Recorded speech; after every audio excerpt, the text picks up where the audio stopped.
In February 1959, searchers in the northern Ural Mountains discovered a scene that defied conventional explanation.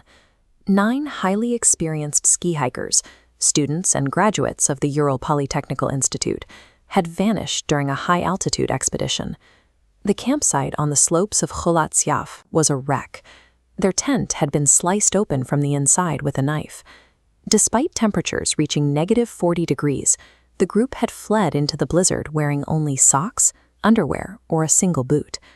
Autopsies revealed a biological paradox.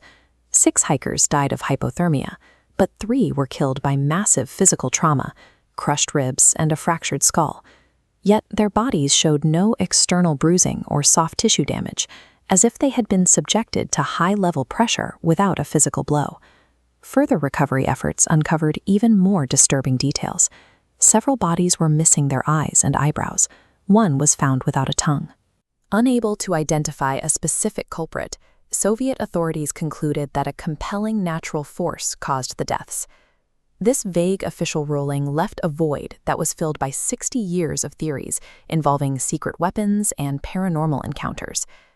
During the Cold War, sightings of strange orange spheres in the Siberian sky fueled rumors of UFO involvement or botched military rocket tests. Others speculated on Yeti attacks or violent conflicts with local tribesmen. In 2021, researchers from EPFL and ETH Zurich published a study that replaced mythology with mechanical physics. Using modern computer simulations, they attempted to recreate the exact environmental conditions of that February night. Nature follows predictable mathematical laws.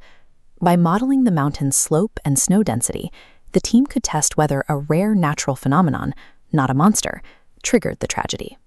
To protect themselves from the wind, the group dug a flat ledge into the mountain's eastern slope to pitch their tent. This cut into the snow layer, removing the structural support for the massive snowpack sitting directly above them.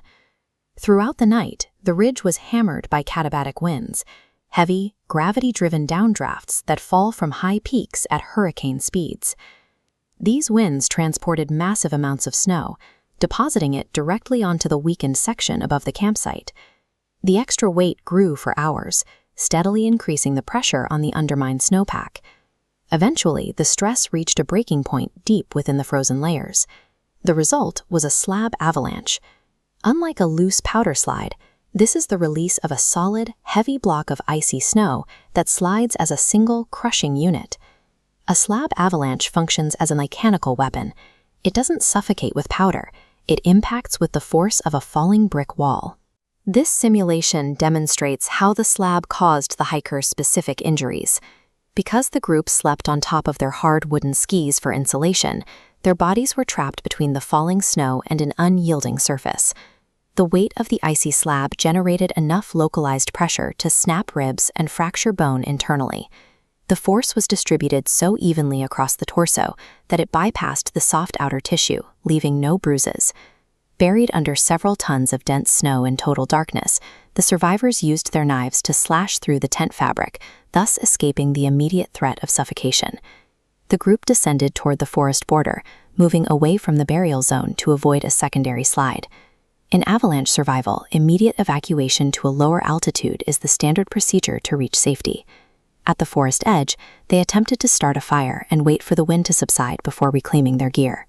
Dressed only in light layers, they were unable to survive the -40-degree temperatures in the darkness. The evidence points to a coordinated, heroic struggle. Each decision, the evacuation, building the fire, and the attempt to salvage clothing, was a logical effort to survive a massive mechanical failure of the mountain. The most gruesome evidence, the missing eyes and tongues, was found in the bodies recovered 3 months after the initial slide. These hikers were discovered submerged in a ravine, lying in a stream of running water. Submersion in moving water for 12 weeks causes rapid soft tissue decay and attracts aquatic scavengers. These specific injuries were biological consequences of the environment, not part of the initial disaster. Following the publication of the Swiss study, subsequent expeditions returned to the Dyatlov Pass to compare the computer models against the actual terrain. Field tests confirmed the site is highly prone to these specific slides. The slope was steep enough to trigger a slab, and the winter winds are powerful enough to load the snowpack to its breaking point. This peer-reviewed conclusion provided the Russian Prosecutor General's office with the evidence needed to officially identify the avalanche as the cause of death. Solving the Dyatlov Pass mystery did not require a new discovery, but rather the application of mechanical laws to 60-year-old evidence. It demonstrates that even the most terrifying events follow the cold, objective rules of the physical world.